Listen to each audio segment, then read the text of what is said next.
Greetings from the land of jackalopes. This sleepy Wyoming town is the self-proclaimed jackalope capital of the world. What, you may ask, is a jackalope? Well, they're big and furry, and they've got a set of antlers. This legendary creature is one of the West's most popular souvenirs and roadside attractions. And if you want to catch a jackalope, well, you'll need to get a license. And then, at night, under the light of a full moon, you just sneak quietly up and shoot it.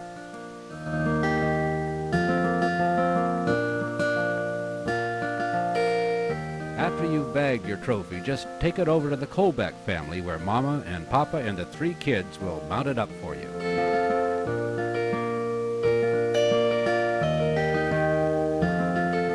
And after a little brushing, you'll be ready to take it home. This is what they look like when they're all done, and there's never 2 of them alike. Some will snare, some will smile, some just look at you, but you never want to trust one of them, a jackalope, or the guy that owns one.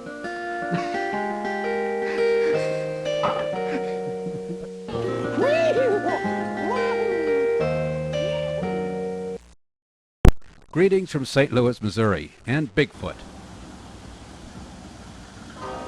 What drives down the road like a crab is more than 10 feet high and has 1,000-pound tires. Could it be the world's largest pickup truck? Nope, I won't say that. I've never claimed to be the biggest or the best or the widest or the tallest or the shortest. It's just Bigfoot. Well, just mention the name Bigfoot and watch the crowds come running to see this monster crush a row of cars underneath its giant tires. Before we got out on the track, the crowd came over to stands, and we took a half hour to get the people back so we could drive over the cars. While we're experimenting with the vehicle here, we've done this 3 times now, and it's still not to our satisfaction. We want to pull this car apart. We've got 2 Bigfoots, so we're going to use both of them. We've got a coming attraction in July in Busch Stadium where we're going to attempt this, so we're going to practice a few times to make sure it works out right. We're just hoping that the whole body will rip apart with it. We'll find out in a few minutes.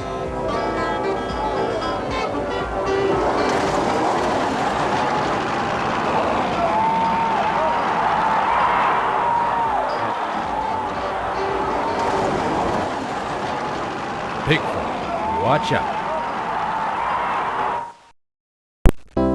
Greetings from the world's largest. This is about big stuff, the kind of big stuff that happens only in America.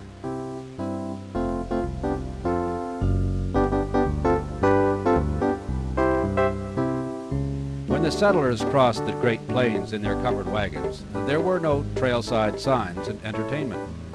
Nowadays, our trails are covered with asphalt and built by giant bulldozers, and mileage is marked by the world's largest seahorse, shell, alligator, and snake.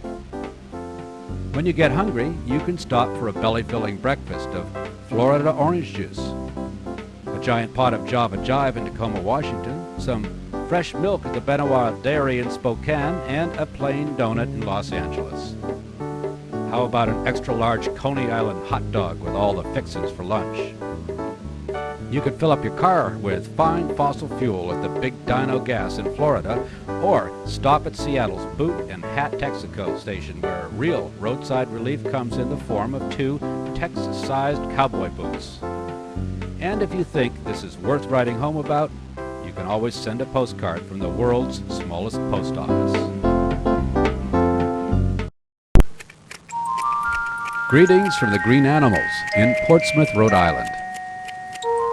This green menagerie is the lifelong work of George Mendonça, a man who makes a practice of fooling Mother Nature with an ancient art called topiary.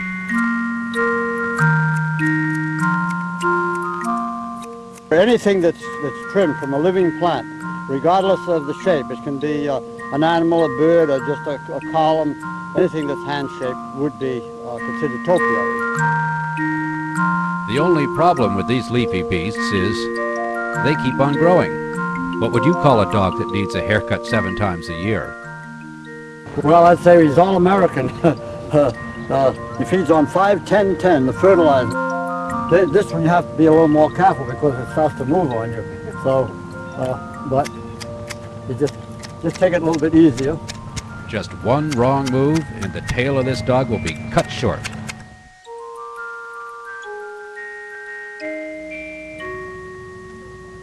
Well, some say they've traveled worldwide and have never seen anything like we have here. They hope that I'll live to be 100 and keep this thing going because it's so beautiful, and it would be a shame to lose it. Fortunately for the dog and the rest of the green animals, George has a light touch. And as long as he's around, the only things these animals have to lose are their leaves. Greetings from Milwaukee, Oregon, and the Bomber Gas. When you're driving on the old Pacific Coast Highway near Portland, don't panic at the sight of this low-flying B-17 bomber. It's just World War II veteran Art Lacey's idea for a good way to draw customers into his gas station. Art says that when people see the big bomber, they just jam on the brakes and head on in to fill up their tanks with gas. But what is the real secret to Art's success? There's an old proverb that my wife and I have both used over the years. If you stick and stay, you'll make it pay.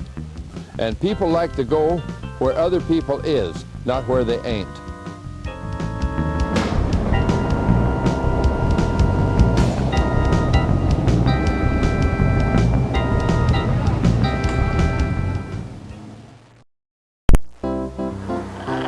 Greetings from Miami, Florida, and the parrot jungle.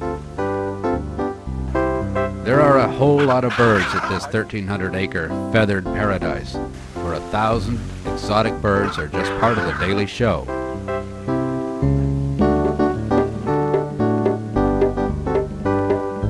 Flamingos in formation, performing parrots,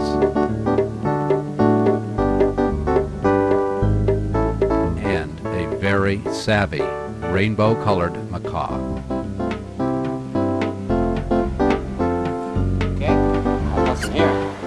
Run a clean grade. Just come up a little bit.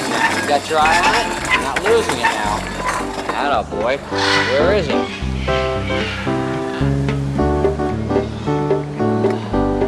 You look at that. He beat me 3 times in a row.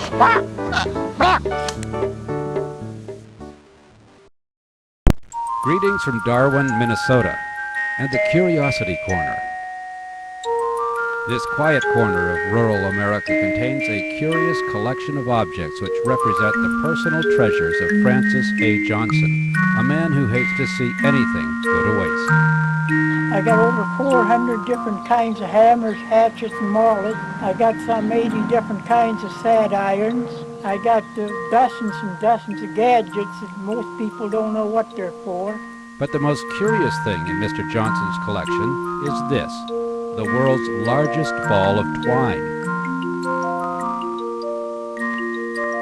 The last time it left the yard, my ball of twine weighed 21,140 pounds. It's a little bit over 40 feet in circumference. It's been sitting still now for 4 years. In 1958, a forklift truck loaded the ball of twine onto a truck headed to New York City for an appearance on the Gary Moore Show. I've also got another racket that I'm really proud of. I whittle these little wooden pliers, and I sell them to kids, and I tell the kids that they should never in their life smoke a cigarette. They should whittle instead. That's what I do. So, if you're looking to stay healthy and happy, just put a little whittling and winding in your life.